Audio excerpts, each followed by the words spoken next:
What's up, everybody? This is your boy DeeDeeJuan, and this is the Average Joe Sports vlog for this week. It's a little late today.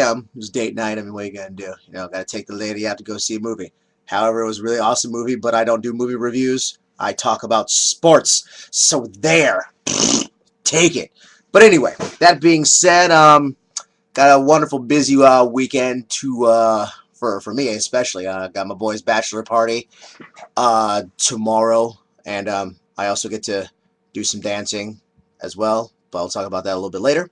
So we'll start things off with the preview of UW versus Stanford. So your last week, UW came off a very, very comfortable and impressive win, a rousing 52-24 victory against the Colorado Buffaloes. Again, welcome to the Pac-12. That's how we do it. You're now the doormat.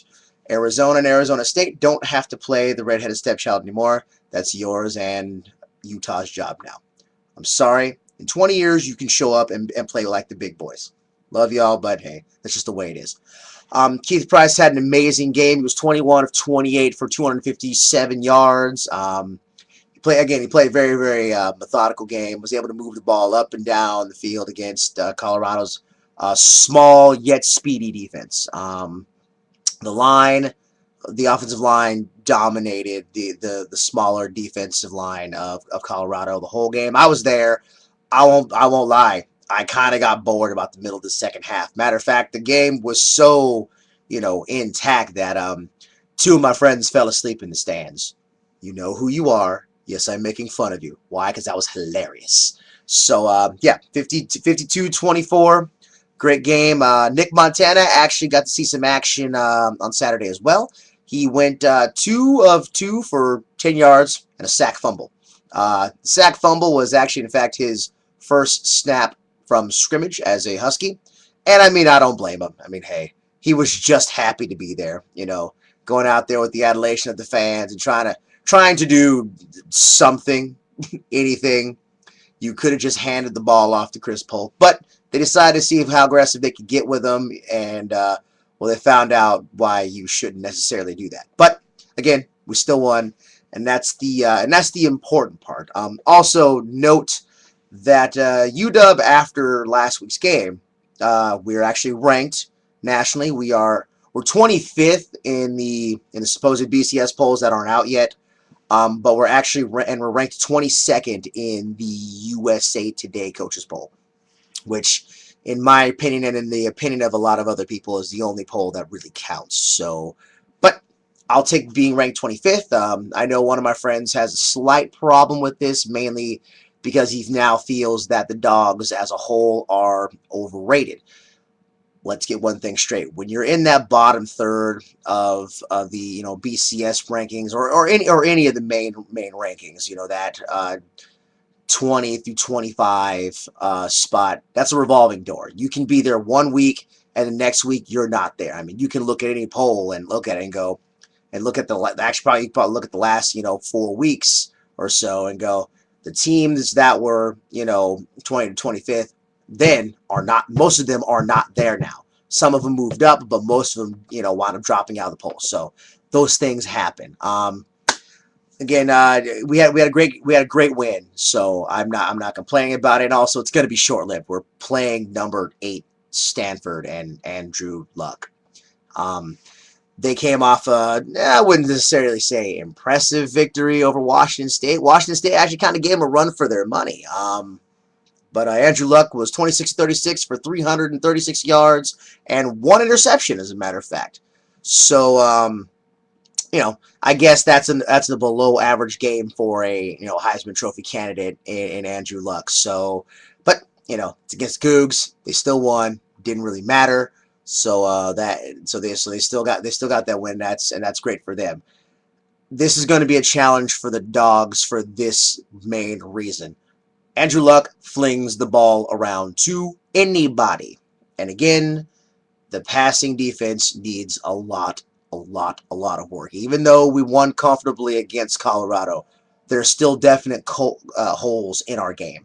So if we can shore up some of them, and, keep the home run plays from happening, I think we have a very, very slight chance of winning this weekend's game.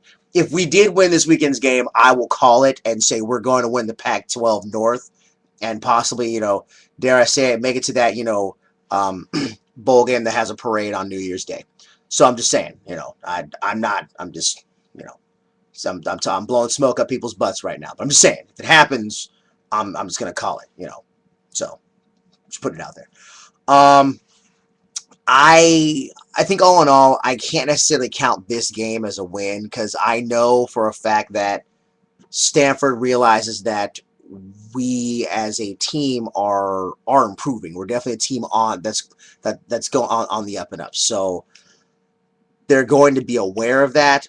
They're going to be aware of what Keith Price can and can't do. I mean, he can still throw the ball methodically, and he can do all those things that a pocket passer can do, but he doesn't have the wheels right now. And I don't think he's ever going to have the wheels, and I think he's fine with that. Again, I've always viewed him so far as the quarterback that he's a pocket passer, but he also happens to be able to run.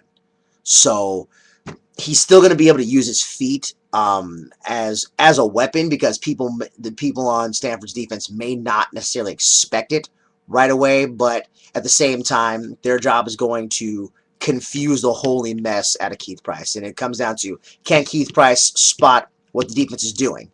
And if he can, can he make the adjustments quick enough? Because this defense is high flying and they're ready to smack you in the mouth. So that's something that he's going to have to watch out for, something the Dogs as a whole are going to have to watch out for. And on the defensive end, just contain Andrew Luck. That's all you have to do. Don't try and stop him because you're not going to, because he's just that good.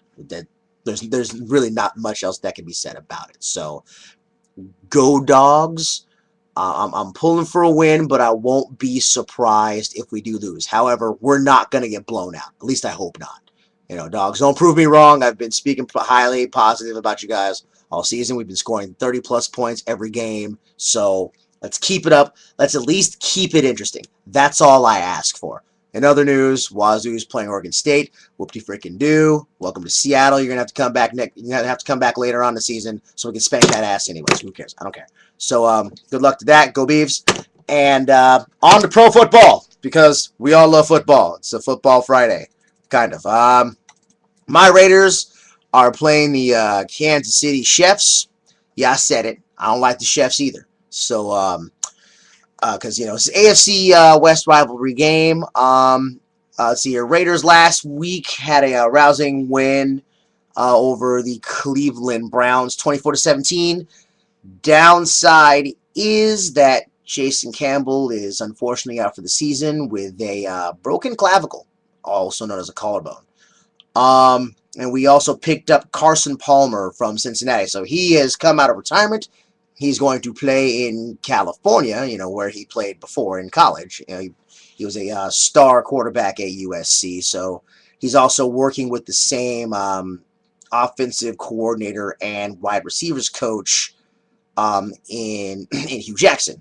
Hugh Jackson worked with the offense at USC, and he was also the receivers coach at Cincinnati before he got picked up by Oakland.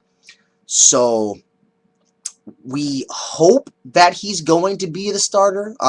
Kyle Bowler didn't do half bad. I mean, he was 8 for 14 for 100 yards, but again, we are a ground and pound team, despite the fact that, the Al Davis way is to throw the ball in the air and stretch the field. Darren McFadden had 91 yards on 20 carries last week, so I think if Carson Palmer starts this week, you're going to see a whole lot more of Darren McFadden, and Carson will get a few passes, and they'll have a couple packages out there for him. But as a whole, I don't think he should start. Just put Bowler in. And you know what? I don't want to take this loss secretly. I don't. But going into the bye week, it gives Carson Palmer another week to really get the offensive system under his hands and just getting used to throwing to Hayward Bay and all the like. So that'll be interesting to see what happens. Chiefs aren't doing so hot.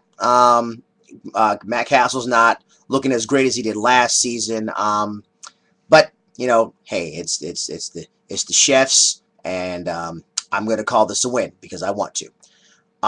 So go Raiders on that one. And lastly, but never leastly, the Seahawks are playing the Browns. Seahawks came off bye week last week, and also the week before that when they played the Giants. I believe Tavares Jackson left the game with a pectoral muscle issue. So that kind of leaves the Seahawks as a whole as a team in limbo on who their starting quarterback is. Is it going to is T Jack going to come back and play this week, or will we finally see the second coming of Clipboard Jesus, sans clipboard, or Jesus Christ starting star? I'm gonna work on that title. I'll figure it out later. But I think that Charlie Whitehurst has deserved his chance to start. So we'll see what happens there. And we all know the Browns lost to the Raiders last week. So that's all on that. And that's Average Joe Sports for the week. I was going to talk a little bit about Dan Weldon, but got to do a little bit more research. Got a very, very strong opinion that I think that should happen. But I'll get to that next week. So that's the show for this week. Hope you guys enjoy watching. Talk to you guys later. Go Raiders, go Dogs, go Seahawks, and go Sounders. Sweetness. Case Kelly, you're the man.